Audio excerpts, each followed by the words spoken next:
બાવળા તાલુકાથી ફરી એકવાર ચોંકાવનારા સમાચાર સામે આવી રહ્યા છે. બગોદરાનું સામૂહિક આરોગ્ય કેન્દ્ર ફરી વિવાદના ઘેરામાં આવ્યું છે.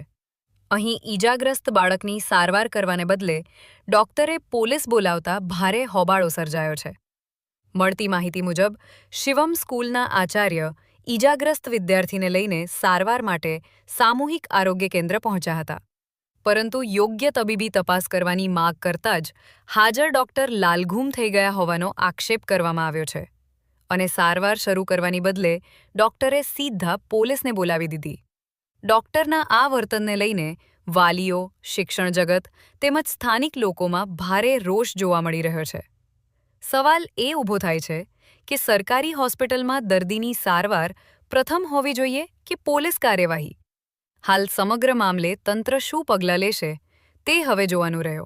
બ્યુરો રિપોર્ટ, મકવાણા મહેન્દ્ર, ગુજરાત શક્તિ ન્યૂઝ.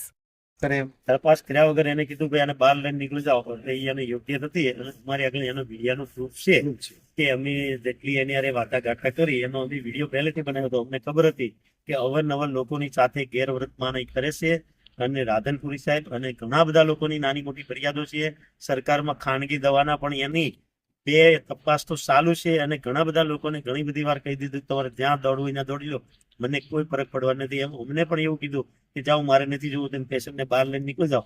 જ્યારે પોલીસ આવી હતી, પોલીસ પૂછે કે અમે ક્યાં હતા, પોલીસને પૂછી શકો કે અમને દવાખાનાની બહાર કાઢી નાખ્યા હતા. એમની દવાખાનાની બહાર હતા અને એક બાળકને હજી તો તપાસ કરી નથી. એને એકને સામાન્ય રીતે કોઈ ટેબલ ઉપર સુવડાવ્યા વગર એને એમનામ દૂરથી જોઈને દવા લખી, યોગ્ય નો કહેવાય. બાળક છે કે ઈજા થઈ કે નહીં, એને ટેબલ ઉપર સુવડાવીને જોવું એની ફરજ છે.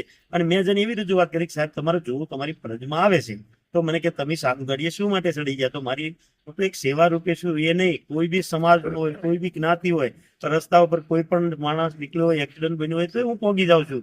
અને મેં મારી ગાડીઓ શીખી, હું તો લોકોને મદદ આપું. એમાં તો ભાઈ મારા નજીકના મિત્ર છે અને એના વિદ્યાર્થી છે, તો મારી ફરજ બની છે કે ભાઈ મારે અત્યારે જવું જ પડે. તો હું તાત્કાલિક દોડીને હોસ્પિટલ પહોંચ્યો. એમાં એને મારી ગેરવર્તમાનની વાત કરી.